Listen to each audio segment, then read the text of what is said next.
Welcome to my podcast Anshu speaks. मेरे साथ हैं राहुल और इस एपिसोड में हम लोग फिजिकल एक्सरसाइज की बात करेंगे। So welcome Rahul. Thank you for inviting me. तो हम लोग इसमें एक्सरसाइज के बारे में जानना चाहेंगे कि हम लोगों ने इसके पहले डाइट के बारे में बात की थी, फिर स्लीप के बारे में की कि वेट लॉस में इन दोनों का बहुत बड़ा रोल है। यस। तो एक्सरसाइज का क्या रोल है वेट लॉस में? ये कह सकते हैं कि बहुत ही लिमिटेड रोल है एक्सरसाइज का वेट लॉस में। अगर सिर्फ और सिर्फ फैट लॉस का ऑब्जेक्टिव है तो 99% जो उसका इम्पैक्ट आएगा वो डाइट से ही आएगा। अच्छा। या अगर रिवर्स में बात करें, अगर डाइट ठीक नहीं है तो कितनी भी एक्सरसाइज कर लें फैट लॉस नहीं होगा।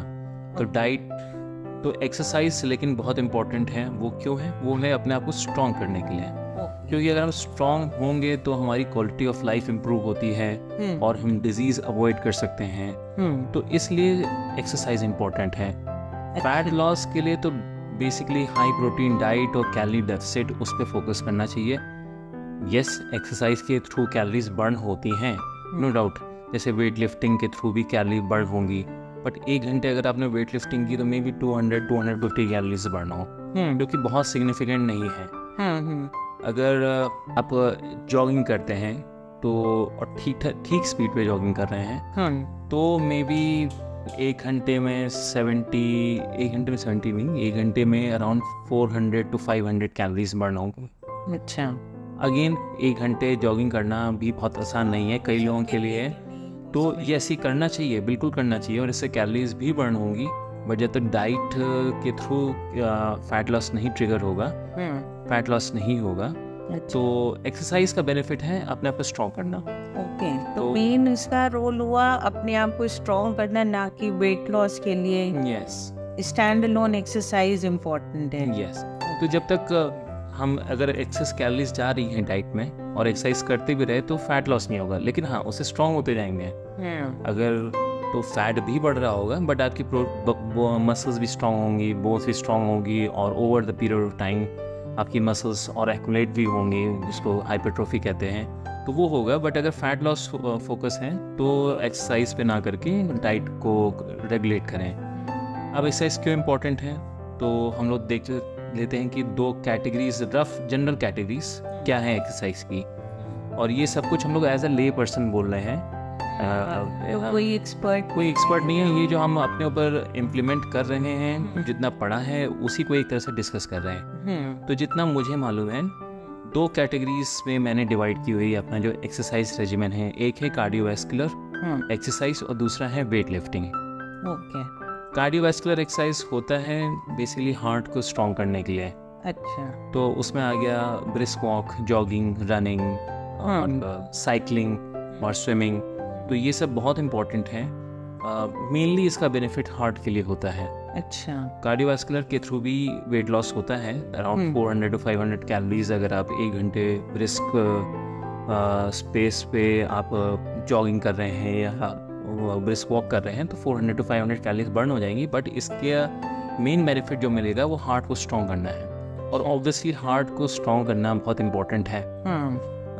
आजकल सबसे ज़्यादा I think leading cause of deaths जो होती हैं वो हार्ट रिलेटेड डिजीज़ होती हैं। लोग कोलेस्ट्रॉल हो जाता है, हार्ट अटैक हो जाता है, और कई डिजीज़ प्रिवेंटेबल नहीं होती हैं। Heart disease is almost 99% preventable.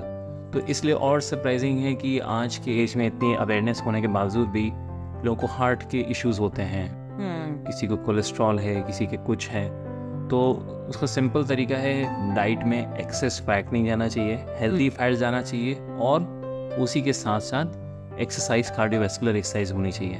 तो कार्डियोवैस्कुलर एक्सरसाइज मैं कैसे कर रहा हूँ वो जितना मैंने नेट पे पढ़ा, और एक डॉक्टर हैं, डॉक्टर पीटर एटिया, और कई और डॉक्टर्स हैं जिन्होंने एक तरह से रिसर्च की है, तो उन्हीं को एक तरह से मैं भी फॉलो कर रहा हूँ। तो जितना मेरी अंडरस्टैंडिंग है कि हम एक्सरसाइज को जोन 1 to 5 में डिवाइड करते हैं। जोन 1 वो है जैसे कि मैं अभी बैठा हुआ हूँ, मेरा नॉर्मल हार्ट रेट है। जोन 2 वो हुआ कि अगर मैं ब्रिस्क वॉक करूँ या लो स्पीड पे जॉगिंग करूँ, मेरा हार्ट रेट थोड़ा सा एलिवेट हो जाएगा, मेरी सांस थोड़ी सी फूलेगी कि अगर मैं किसी से बात करूँ तो मैं कर सकता हूँ, लेकिन उसको पता चलेगा कि मैं एक्सरसाइज कर रहा हूँ। अगर मैं वो बात कर ही नहीं पा रहा हूँ तो इसका मतलब है मैं जोन 2 को क्रॉस कर गया हूँ। तो जोन 2 एक्सरसाइज जैसे कि ब्रिस्क वॉक और जॉगिंग कह सकते हैं, तो ये बल्क ऑफ द टाइम जो है हमें करना चाहिए। तो लेट्स से कि मैं 5 days a week cardiovascular exercise करता हूँ और वो है कि मॉर्निंग वॉक या मॉर्निंग जॉगिंग, तो उसमें 4 days a week मुझे इस स्पीड पे करना चाहिए। बेसिकली स्लो स्पीड पे 1 hour to 1.5 hours या 45 minutes जो भी मेरा शेड्यूल परमिट करता है उतना मैं जोन 2 में एक्सरसाइज करूँ। उसके बाद 1 day a week मैं जोन 5 में एक्सरसाइज करता हूँ। उसका मतलब है स्प्रिंटिंग। तो जोन 5 के बारे में तो जोन 5 हुआ कि मैं जोन 5 मतलब 1 day a week या 2 day a week जैसे मुझे सूट करता है तो मैं स्प्रिंट करता हूँ। तो उसमें ये जैसे फॉर एग्जांपल स्प्रिंट वैसे बहुत देर नहीं की सकती है, तो 1 minute 2 minute 3 minutes 4 minutes, तो लेट्स से कि 4 minute का क्या मतलब? स्प्रिंट में तेज भागना। तेज भाग, हाँ, जितनी मैक्सिमम स्पीड में मैं भाग सकता हूँ उस स्पीड पे भागता हूँ। तो लेट्स से 3 to 4 minutes मैंने रन किया, उसके बाद फिर स्लो जॉगिंग की ताकि हार्ट रेट नॉर्मल आ जाए, मेरी बॉडी रिकवर कर जाए। फिर मैंने 3 to 4 minutes मैंने फुल स्पीड पे जितना मैं भाग सकता हूँ और मैंने रनिंग की, स्प्रिंटिंग की, फिर एक तरह से स्लो जॉगिंग की या ब्रिस्क वॉक कर लिया, और ये सब 3 to 4 times किया। अच्छा। तो इसमें हार्ट रेट काफ़ी एकदम से हाई बढ़ता है और फिर वो रिकवर करता है। तो वंस अ वीक या ट्वाइस अ वीक जोन 5 कर लेना चाहिए। लेकिन ये उन्हीं को करना चाहिए जिनकी एक एटलीस्ट मिनिमम फिटनेस लेवल है। तो अगर कोई पहली बार एक्सरसाइज स्टार्ट कर रहा है तो वो नहीं करे, वो अभी जोन 2 पे फोकस करे, और कुछ महीनों बाद जब उसकी वो फिटनेस लेवल आ जाए तब उस पर करें। और बेटर रहेगा कि एक बार अपने डॉक्टर से, स्पेशली अगर कोई हार्ट का इशू रहा है या कोई मेडिसिन खाते हैं तो, या वैसे भी इन जनरल एक बार डॉक्टर से कंसल्ट कर लें। हम लोग ने पहले भी डिस्कस किया था कि जब भी आप डाइट चार्ट बनाएं या वेट लॉस स्टार्ट करें या एक्सरसाइज स्टार्ट करें, एक बार आपको पूरा थॉरो मेडिकल चेकअप जरूर कराना चाहिए, मेडिकल टेस्ट करा लेना चाहिए, आप किसी भी एज ग्रुप के हो। यस। ये मानते हुए कि आपको कुछ भी नहीं हो, आप बिल्कुल फिट हैं, लेकिन एक बार टेस्ट करा के देख लीजिए ताकि वो आपका एक तो बेंचमार्क बन जाएगा स्टार्ट करने के लिए, और इसको आप रेगुलर इंटरवल्स में जब कराएंगे तो आपको अपनी प्रोग्रेस भी दिखती रहेगी। राइट। तो ये रेकमेंडेड है और किसी न किसी के अंडर गाइडेंस जरूर करना चाहिए, क्योंकि हम लोग कोई एक्सपर्ट नहीं है इस फील्ड के। हम लोगों ने भी पढ़ा, राहुल ने अपनी ओर से पढ़ा है और समझ के आपके साथ शेयर कर रहे हैं। तो आपको किसी के अंडर जरूर करना चाहिए, क्योंकि एक्सरसाइज अच्छी चीज है लेकिन गलत एक्सरसाइज उतनी ही हार्मफुल भी है। एग्जैक्टली। तो कि स्प्रिंटिंग तो मैंने देखा कि बहुत ही कम लोग करते हैं। करनी चाहिए तो उसको गोल बना सकते हैं। गोल बना लिया कि लेट्स से मुझे 6 months बाद मैं उस फिटनेस लेवल पे आ जाऊँ या 1 year बाद फिटनेस लेवल पे आ जाऊँ। जरूरी नहीं कि सारी एक्सरसाइज फर्स्ट डे पे शुरू करनी चाहिए, वो गोल हो सकता है। तो जैसे मैं आप लोग के लिए भी बोलूँगा कि आपके लिए या पापा के लिए कि स्प्रिंटिंग सबको करनी चाहिए, या अगर स्प्रिंटिंग नहीं कर सकते हैं तो साइकिलिंग कर सकते हैं। तो ये सब अगेन इसेंशियल ह्यूमन मूवमेंट्स हैं जो ह्यूमंस हमेशा से करते हुए आए हैं, और अनफॉर्चुनेटली आजकल की लाइफस्टाइल में लोग ये सब करना छोड़ देते हैं, स्पोर्ट्स खेलना छोड़ देते हैं। तो करना चाहिए, बट उसको गोल कर लिया कि लेट्स से 2 years बाद मुझे करना है, तो उसके लिए धीरे धीरे फिटनेस इम्प्रूव की।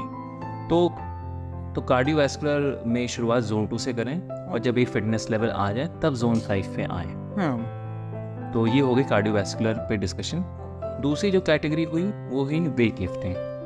वेट लिफ्टिंग बॉडी वेट भी हो सकती है, नॉर्मल पुशअप्स, पुलअप्स और स्क्वाट जिसको हिंदी में दंड बैठक कहते हैं। तो ये सारी एक्सरसाइजेस केवल यंग एज के लोगों के लिए या जिनकी एजिंग हो रही है जैसे हम लोग हैं, तो क्या उनके लिए भी बेनिफिशियल है? हाँ, ये सबके लिए बेनिफिशियल है। कोई भी एज में हो, चाहे वो 30s में हो, 50s में हो, इवन 80s में हो, एक्सरसाइज तो सभी करनी चाहिए। हम लोग जो चल फिर रहे हैं, सामान उठा रहे हैं, वो भी एक तरह की एक्सरसाइज है।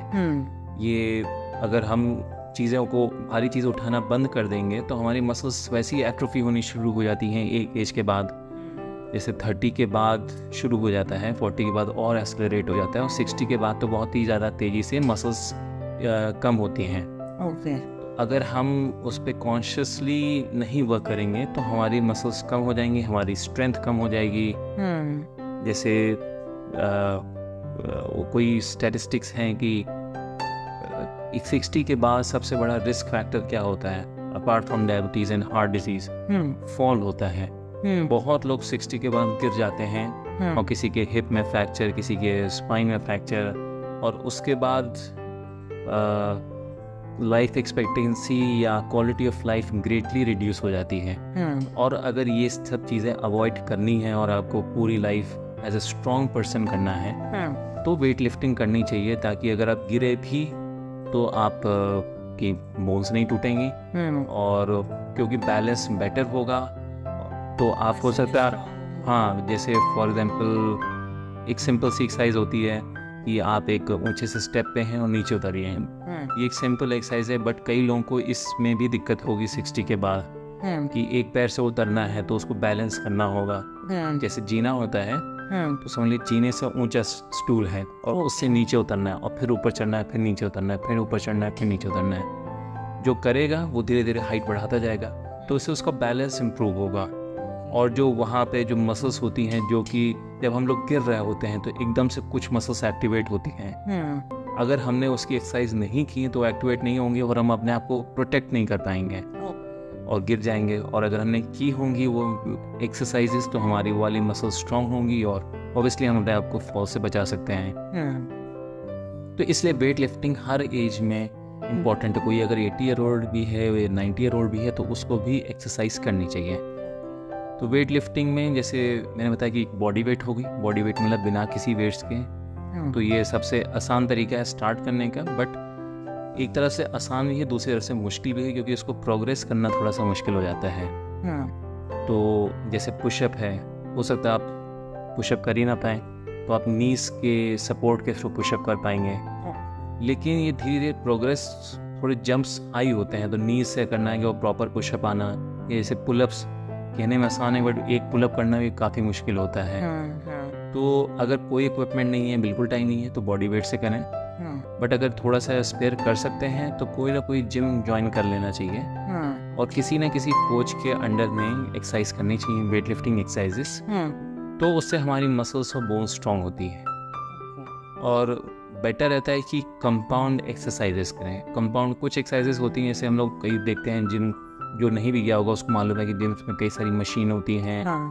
तो तरह तरह की मशीनें होती हैं और कोई एक्सरसाइज, ये एक्सरसाइज, तो वो आइसोलेशन एक्सरसाइज होती है। जैसे फॉर एग्जांपल सबने देखा होगा इमेज जिसमें कि कोई पर्सन डंबल पकड़े हुआ है और कर्ल कर रहा है, वो बाइसेप की एक्सरसाइज है। इसको कहेंगे आइसोलेशन एक्सरसाइज। इसका क्या मतलब है कि जब वो बाइसेप की एक्सरसाइज कर रहा है तो सिर्फ बाइसेप ही ट्रेन हो रहा है, वो भी एक हाथ का, दूसरे हाथ का बाइसेप नहीं हो रहा है, आपके पैर और वो सब। As compare to let's say आप पुलअप करिए, तो पुलअप में पूरी अपर बॉडी आपकी यूज़ हो जाएगी, आपके लैट्स यूज़ होंगे, आपके शोल्डर्स, आपके बाइसेप्स, फोर आर्म्स, वो सब की एक्सरसाइज है। तो इनको कहते हैं कंपाउंड एक्सरसाइजेस।